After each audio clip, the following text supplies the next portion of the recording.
Good evening, my dear friends. Today is August 23rd, 2017. Welcome for tonight meditation and Dharma talks.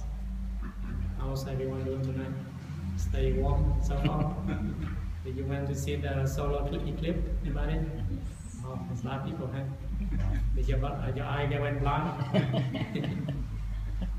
Tonight we continue to study on the Diamond Sutra, on chapter 12.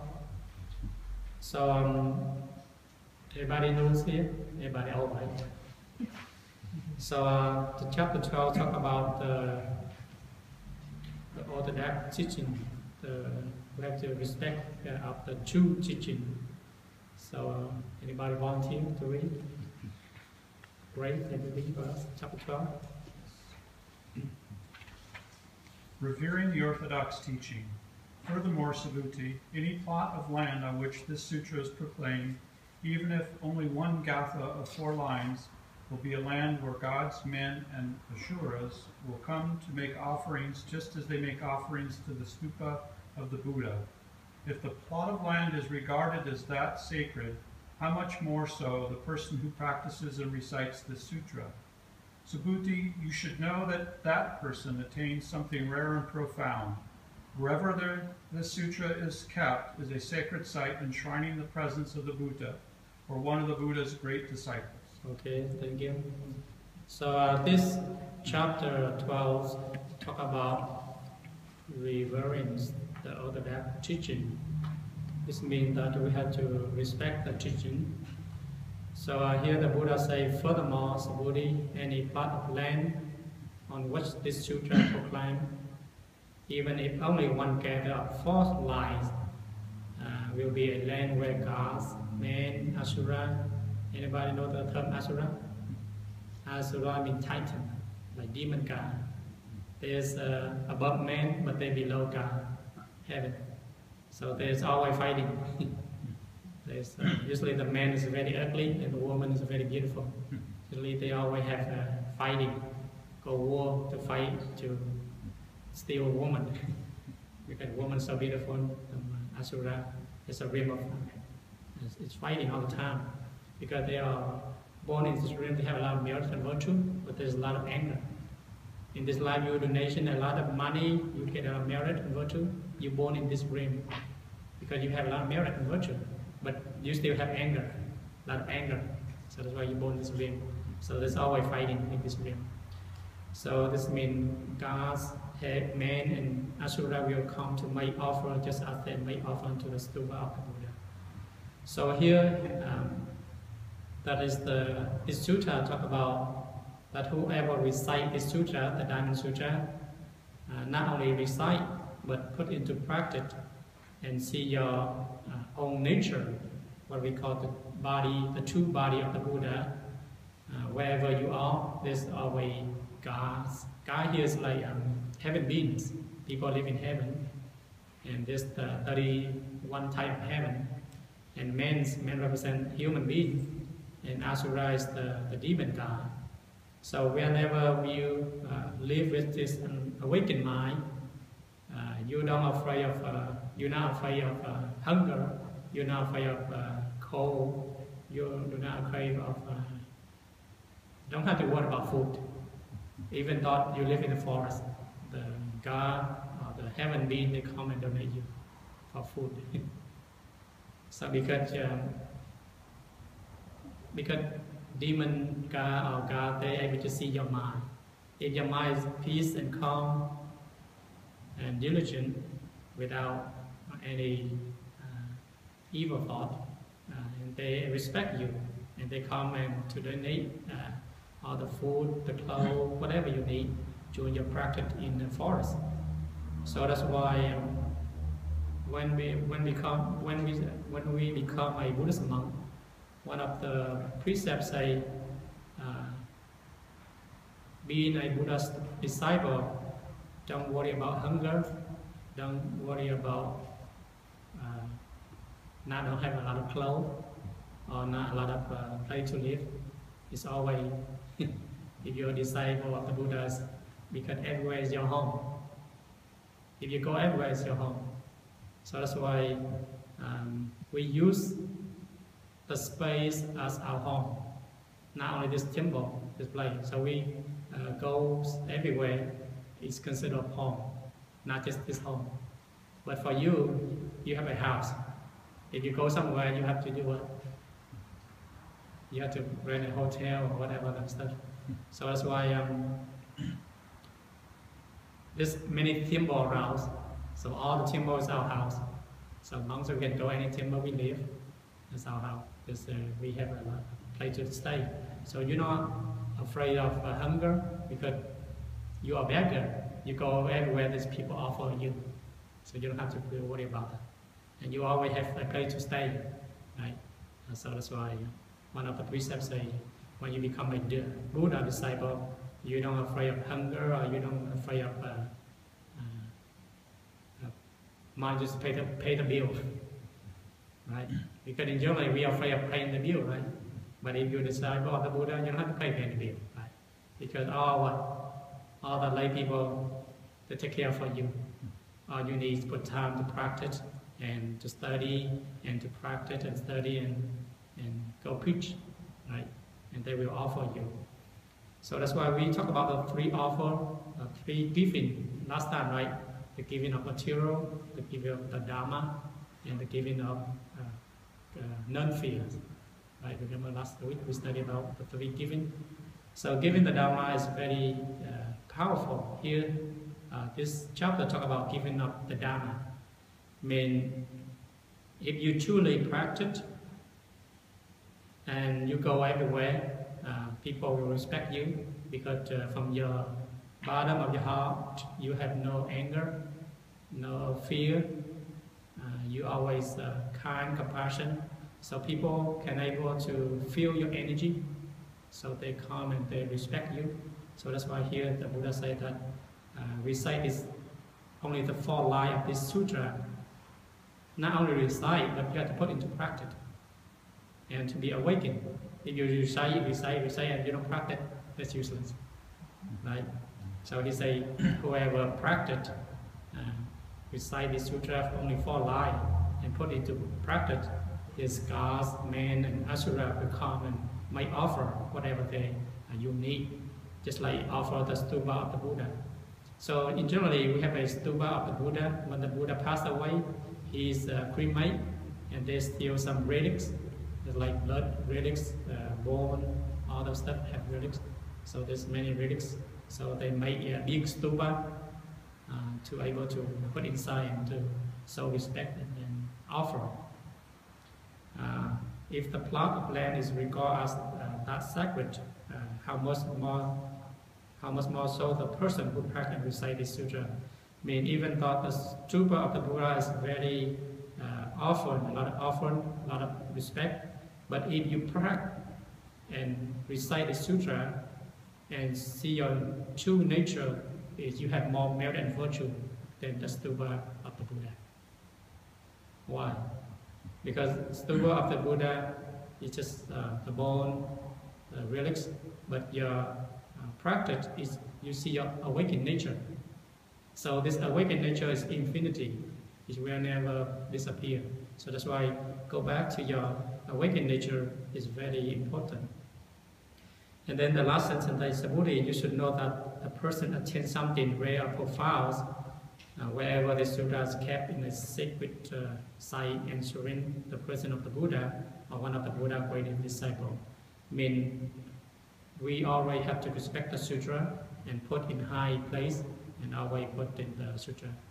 So why? Because sutra help us to relieve our suffering, relieve our anger, our delusion. But can material release your suffering? No. Just like there's a bag of gold I put up here and there's a sutra. Which one do you take? Probably the bag of gold, right? Or the bag of diamond, right? But this diamond you use a couple of years and then what? It's gone, and then you will be suffering again. But the diamond sutra is help you to practice and get enlightenment. Not only stop suffering this life, but next life. You see that? So even though we see this bag of diamond is very important for us, but feed you only a couple of years. But this diamond feed you for many, many lives. You see that? So education is more important than material, right? So that's why we generally teach our children, you have to get good education if you want a good job. I cannot give you all the money, right? Even mom and dad give you the whole money, and then you burn all your money, then what? You'll be homeless, right? So that's why Bill Gates is very smart. He said, I will give my children only 10 million of each, and they have to do it for themselves. They have to make their own effort.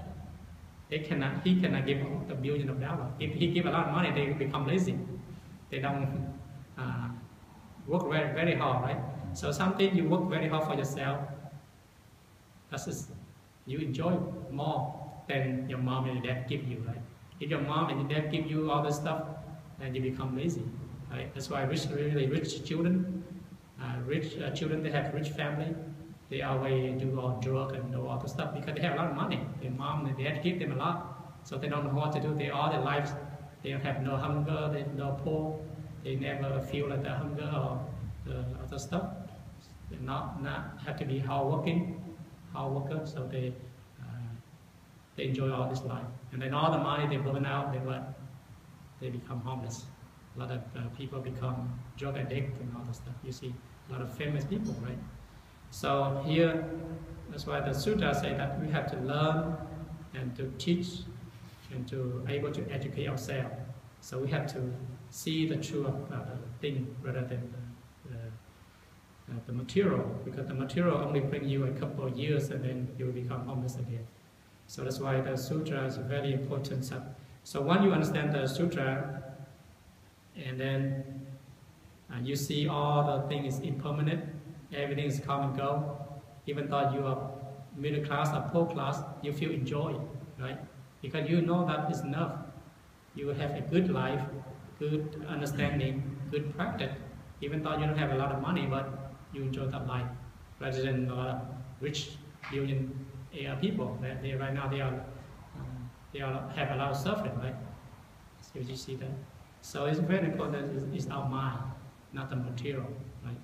So that's why the Buddha said that these 4 lies is very important for us to practice and put into recite and put into use.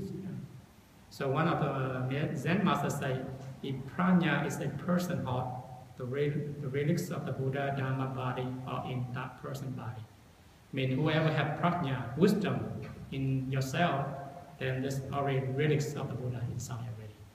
You see that?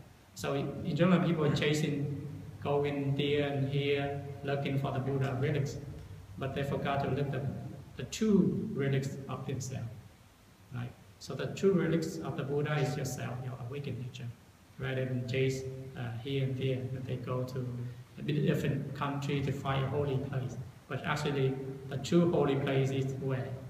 It's your mind, your awakened mind. You see that? So the Buddha give his disciple not to chase material outside, but to go back to your holy Buddha awakened Dharma body inside yourself. So in Vietnam, June 1963, one of the monks, he burned himself, right? So we call him the Bodhisattva of Thích Quảng Đức. So when he burned himself during the protest, and then right now they build a big statue right there. So whenever people go to the place where he burned, they feel some kind of energy, the tear coming out. Because now they consider that place a true religion. Because the person who are able to sacrifice and to save all sentient beings, their energy, their enlightenment is still in that place. The spiritual is still in that place. So whenever people come to that place, they feel like something there, powerful. Just like the 4 holy places in India, the place where the Buddha enlightenment, the place where the Buddha entered Nirvana, the place where the Buddha himself got birth, and the place where he lectured the 4 Noble Truths. So that's what we call the 4 holy place. So whenever you have a chance to go to India, go to that 4 place, you feel this energy, so calm, quiet, so peaceful. You can call it, because the enlightened person, they have some kind of energy.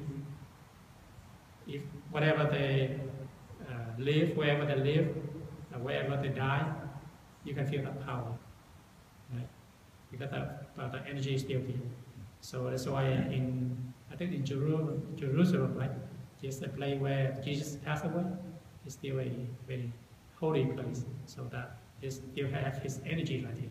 So if you ever go to a place that holy people die, pass away, you feel that energy still there. Right?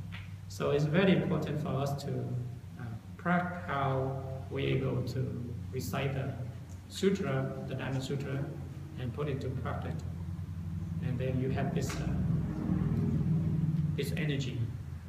So let me tell you a story. One day, usually in Japan, every year the lay people went to the top of the mountain and to what we call take all the sutra, this 1,000 book sutra. Whenever there's every year they have a sunny day, and they have to bring out to what we call sunbath the sutra. Just like you yourself sunbathing, right? So we call it sutra sunbath, bathing. So because why? Because if you put inside too long, there is a lot of termite that eat the paper, right? So every year you have to bring out to dry it, right? To dry to what we call the term barbecue? No, not barbecue. What we do? Suntan. Yeah, suntan the sutra. I don't know.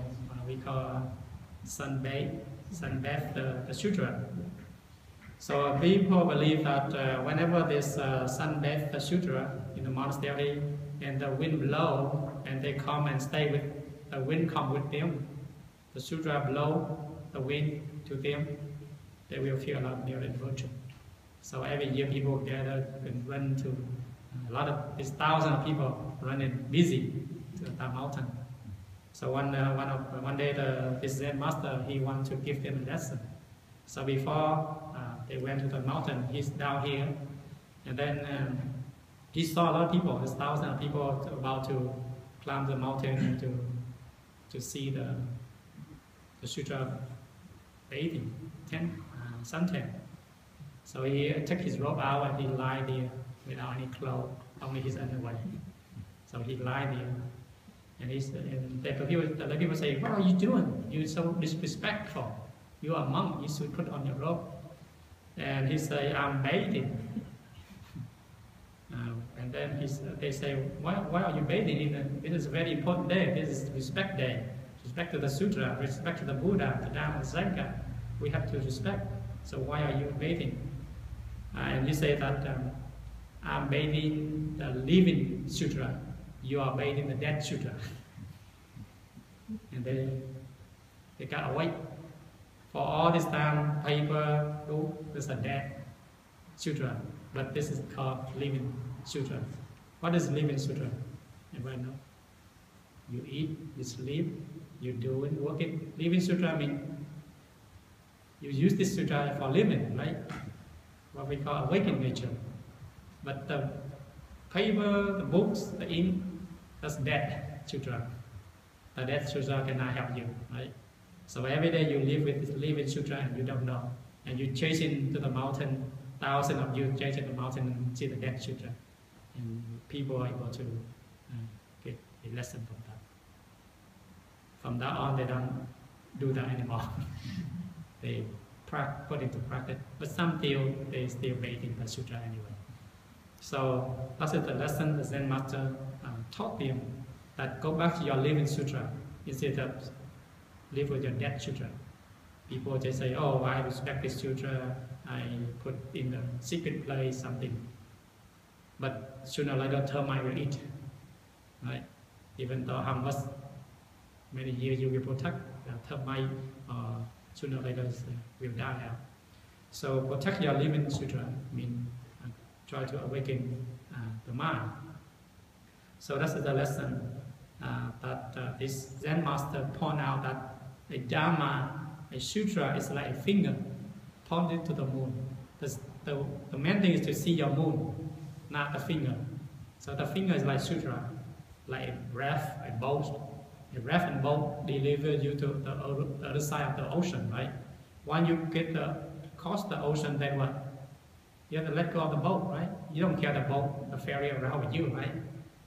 So the Sutra is like a finger pointing to the moon. The main thing you see your true nature, like a raft, like a boat delivered to cross the ocean of suffering. So it's very important for us to see how we put into practice of the Dharma Sutra. Because Dharma Sutra is a living diamond, living sutra, not a dead sutra, right? Every day you eat, you sleep, you play, you do all this stuff, your daily life, that we consider living sutra. But you don't know, you're always chasing war, explaining, see what's going on in this sutra, but you forgot to see your own sutra. So very important that we have to see our living sutra instead of the dead sutra. But we have to respect the book too, right? Without the dead sutra, we cannot see the living sutra. It's like the dead sutra is like a mirror. Without a mirror, you cannot see your face, right? So you have to depend on this dead sutra to see your living sutra. So we have to depend on both. So that's why sutra is very important. We should respect the sutra, the teaching. That's why we this chapter talk about respect the sutra. Without this sutra, there's a lot of suffering, right? So the Buddha say, even you just remember the 4 lines in this sutra and put into practice, and not only this life, many life, you will be no more suffering. And that's another word that when someone speaks a 4 line gather of the sutra, not only people come to make offer, but God should come as well. What do they offer? So in general, we have 3 types of offerings. First, we offering to the Buddha. The second, we offering to the Dharma. And the third, we offer to the Sangha. So why are we offer to the Buddha? In general, you see the Buddha statue, right? We don't worship the idol, but we just respect the image. The Buddha is like a mirror. It helps us to see ourselves, right? So the statue of the Buddha helps us to see our Buddha, not the Buddha outside, but the Buddha inside. So the Buddha statue is like a mirror. You see wherever you see the Buddha, you see yourself, right? And then we offer the Buddha what we call incense. This incense up here, flower, lamp, food, ornaments, tea or water, right? So every offering stuff, there's some meaning. Just like we offer the incense. Incense is for there's 5 types of incense. The incense of precept, the incense of wisdom, the incense of giới định, concentration, giới định tuệ, liberation, and the liberation of all your knowledge. So there's 5 types of incense. Right? So that's why we have incense up there. And then we have a flower, offer the flower. The flower represents something that's beautiful today, tomorrow what? Yeah, deteriorate, I mean impermanent, right? You see the flowers represent impermanent. And lamp, we call the candle. Candle represents wisdom, it's light. So this world we use light to shine the darkness. So the lamp represents the wisdom, and the fruit represents the cause and the consequence. If you plant an orange tree, you have an orange, right? You plant an apple, there's an apple. So whatever you do, there's a cause of that. But whatever action you do, if you do good, you receive good. If you do bad, then you receive bad. So fruit represents the cause and effect. And there's an ornament, there's the perfume, the smell, or some water. Water represents pureness. So our mind like pure like water, right? So everything we put all up there in the altar represents something, not just offer the idol statue, right? There's a lesson to learn up here. So the Buddha up here represents us, the mirror, Buddha outside and Buddha inside. Whenever we see the Buddha outside, I mean we have to reflect our Buddha. You see that? So whenever you pray to the Buddha, you pray not the statue, the stone statue, the metal statue, but you pray your own Buddha. You see that? So the Buddha statue represents a mirror, help you to see your Buddha. So usually in Chinese country, Vietnam, they build a big Buddha, big statue Buddha. Why is that? So people can able to see their own Buddha. Because too small, they cannot see. So they build big statues represent, so people can see, oh, I have a big statue inside. So they're able to remember. If too small, then what? They don't remember a lot. You see that? So you go to Vietnam or Chinese temples, sometimes a statue about 20 or 30 ton, big statue, like this house, this building. Some is more bigger. Right? So represent to see ourselves. But in Japan, they don't build a lot of big Buddha statues, right? Yeah. So it depends on the country. Yeah, so it's very important that we offer to the Buddha. The second, we have to offer the Dharma. So we have to protect the Dharma, means the teaching of the Buddha. It's like the Diamond Sutra, the Lotus Sutra, the Dhammapada Sutra. Because without all this sutra, we don't understand, we don't know, right? So every year, there's a group, there's thousands of monks gathered together, they recite the sutra and try to remember and try to write down so they don't get lost, right? So every year they do that, a meeting to recite the Buddha teaching and to write down because they want to continue this Dharma. Because in this life, if we have no teaching of the Buddha, there's a lot of suffering, other people suffering, so they respect the Dharma. It's also the Dharma is we so respect, and then we have to put somewhere high in the place, sacred place. And the third, we offer to the Sangha. So Sangha is dependent on the country and custom. Usually in Thailand or Burma, they offer food. Like monks every morning from 8 until noon, they have to go back in house to house. So at your house, you have some kind of bowl of food have to be left over.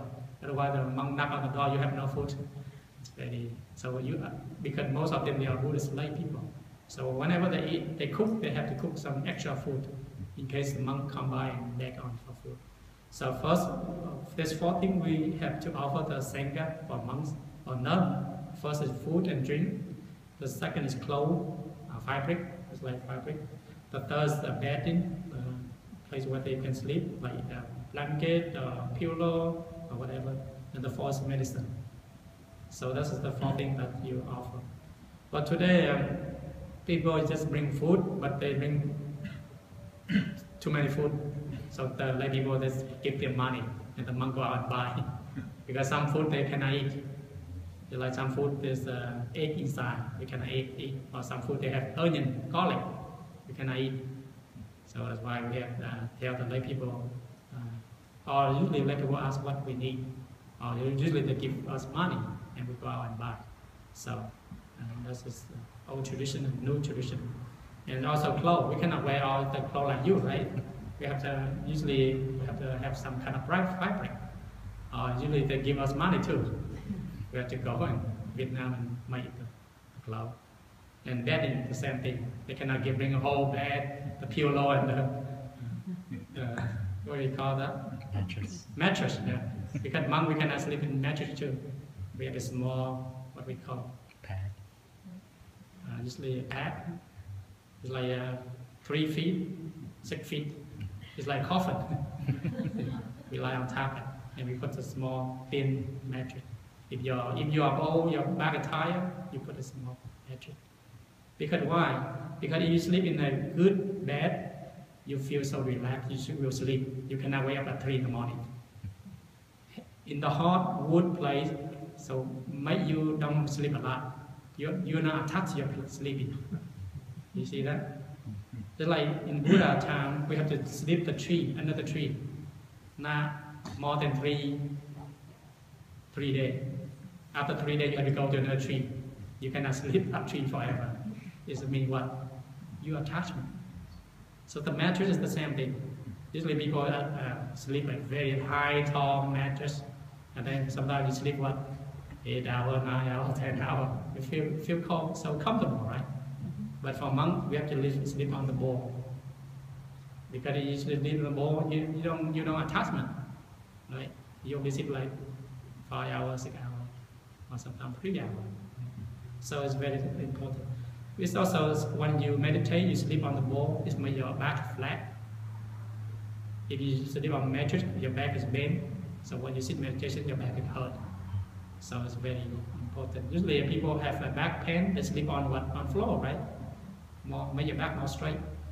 So every month we sleep on the pad or the wood or wood place. So that's why our back is straight when we sit meditation. So if you have back pain, try to sleep on floor. Right? It's very helpful. So this is the 4 things. The food, clothes, food, drink, clothes. We don't drink alcohol, so don't give alcohol. We only drink milk, orange juice, all those stuff. And then bathing, and then medicine, right? Medicine, Tylenol, whatever medicine we need, just donate. So this is the 4 things that offer for the Sangha, for the monks, when we go back in. So this is very important for us to know as a lay people, to see how a monk's life, right?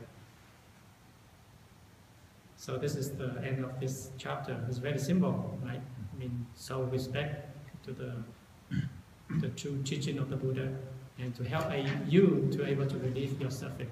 So whatever the Buddha teach, the Buddha say, whatever my teaching help you release your suffering, then keep it. If my teaching don't help you, throw away. Very simple. So that's why he said, don't believe whatever I say, but you have to you have to put into practice and see the result. If the result is good, keep it. If the result is bad, throw away. Don't hang on it. Because my teaching is like a raft, a finger upon the moon. So the Buddha don't expect no one to believe his teaching 100% unless you get enlightenment. If it don't help you, throw away. So it's very important for us to realize that before we put into practice, we have to have some kind of wisdom to see if the teaching is wisdom or non-wisdom. Right? So it's very essential for us to realize the Buddha teaching. Or whatever teaching, right, in the world, first you have to figure out, find out. If it's good for me, if it's bad for me, then throw away. It's like medicine, there's thousands of medicine in the counter, right?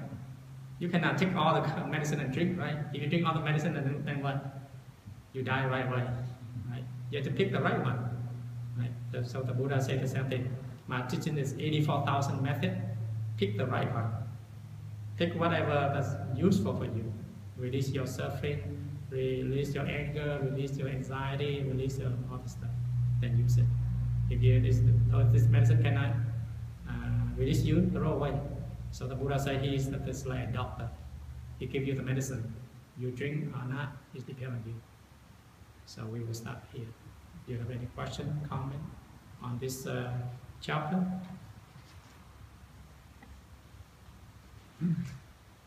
Anybody? Yes? Daniel? So Asuras are at a higher level than people? Yes, Asura is heightened. Demon God is higher than human. It's below of heaven. Then why do they fight so much? Because the anger. It's like a lot of rich people, there's a lot of anger. It's like our president right now. He's rich, but he's anger. Right, but that doesn't really seem higher. Because they have a lot of marriage than human. You see that? Because they married, a lot of marriage than human. That's why they're born in that way. All right. Yeah. So a demon God is high up heaven, but lower than other heaven. So a lot of people are rich, but they still have that habit of anger. That's why they're born into that realm. Even though they don't need a lot of money, a lot of charity, but they have a habit of anger. And they always desire a beautiful woman. Usually all rich people, they like beautiful woman, right? 90% of them, not all of them. Anybody else? Question, comment? Does a stupa always contain a relic or not? It depends. There's some Buddha statue, some is In Vietnam, we have 3 bodies still. One of the 4 bodies of the Zen master still there. Even though thousands of years, their body still there. So really consider the body is not deteriorate. The body is still there.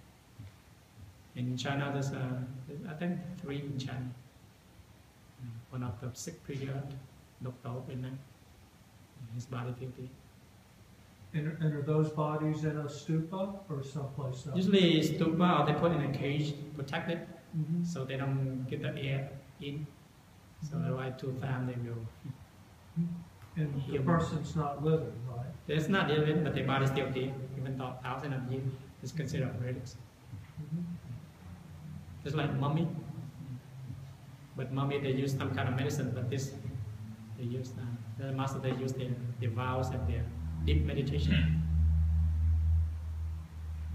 So relics can be a Buddha statue, whatever you consider.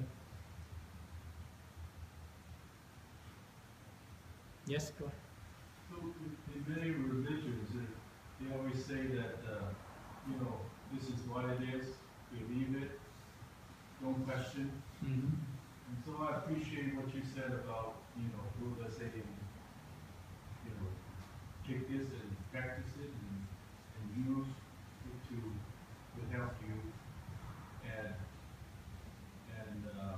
what works for you. Mm-hmm. It is a very Open mind. open-minded. Yes. So that I've heard that before, but can you tell us where that came from? Like, is it from another sutra? There's many sutra in the this called the Nikaya Sutra. The Buddha said, there's many sutra mentioned in the sutra.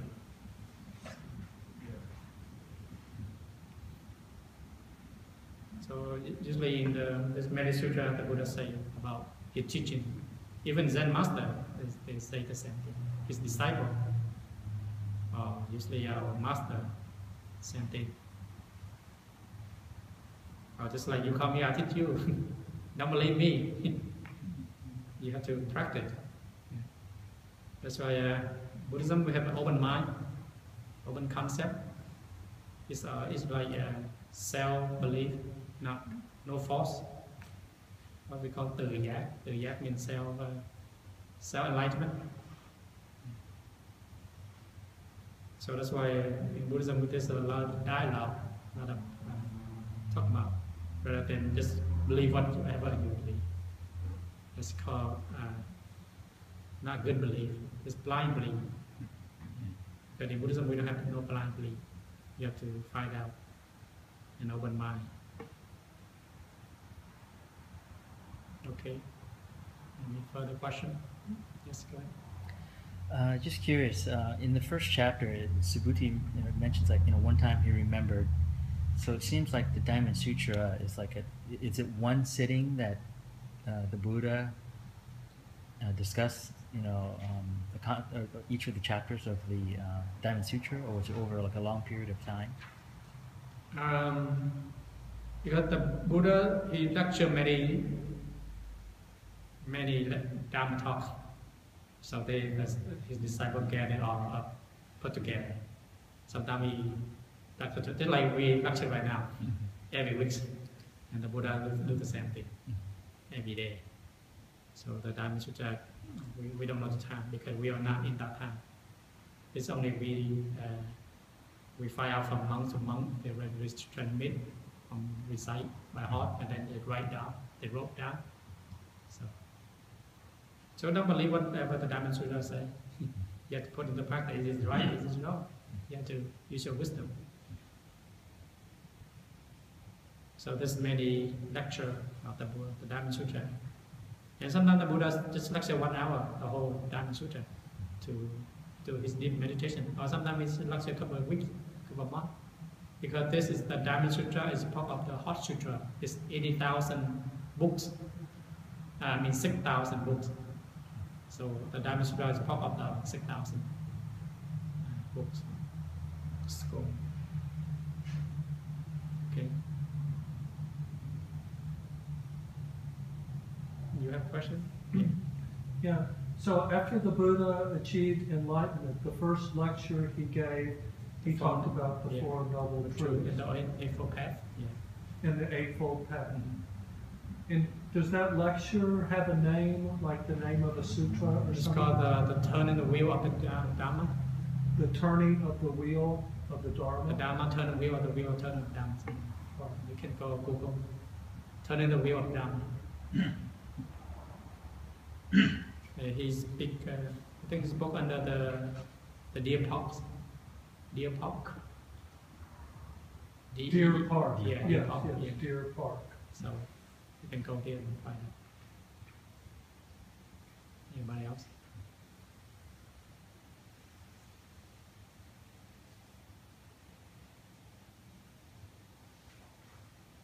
No question, comment, anything?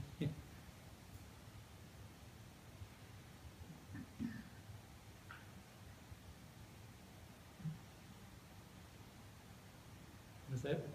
Joe, no question today? Still thinking?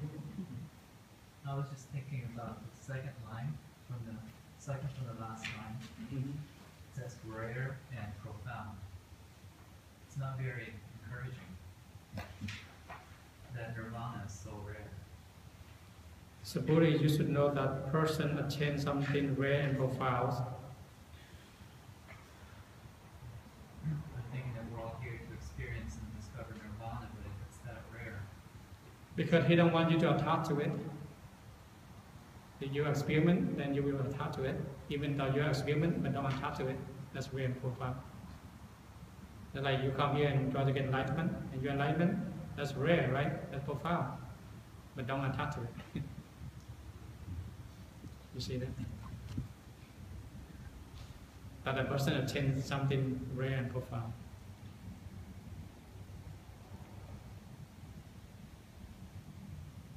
Go ahead. I think if I have to think like the way Joe is thinking, I always think like I'm a rare one too. Mm-hmm. Because there's so many people who could have found this temple and they didn't. Yes. So I never look at when they tell me there's only 1%, Mm-hmm. and I'm like, I could be the 1%. I never think like I'm the Yeah. 99%. Yeah, there's 2 million in this state, but only how many people? So probably rare profound, right? thank you. So enlightenment is the same thing. There's 2 million people chasing their thought, but only a few people come here and stop their thought. You see, 7 billion people, and how many people are monks? I mean, 20. I think 1,000. No, 100,000. No, not even 100. Probably 10 or 20,000. So.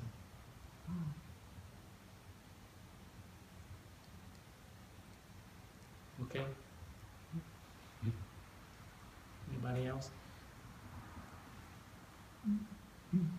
Did you view the solar eclipse or not? No, we just stay here and see the sun. Yeah, Kiki. We see online.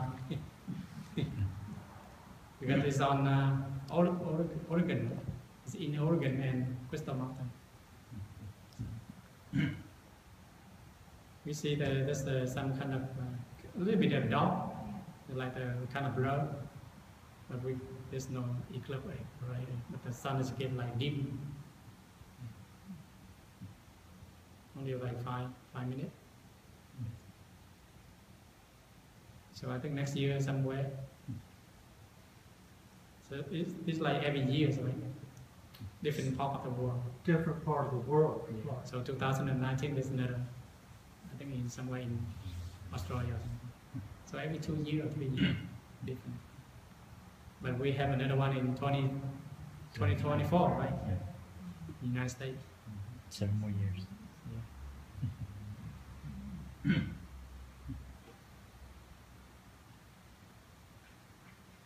Did you get enlightenment to see solar eclipse?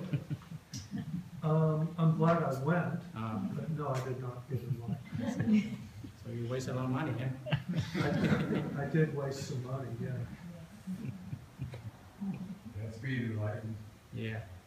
Let it go.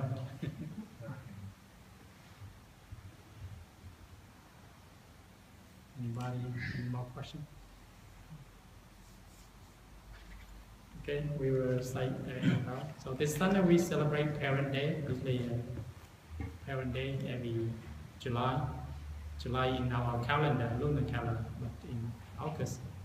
So respect the parent. It's also the end of the 3 month of the month retreat. Usually a Sangha, we a monks or a nun, we have 3 months stay one place to practice. So it's also our ending of retreat of 3 months. This year we have 4 months because usually lunar calendar has extra June. It's the 2 June.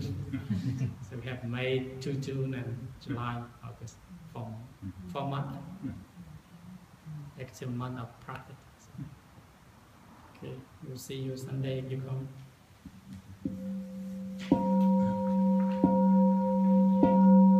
Living being are innumerable, I vow to save them all.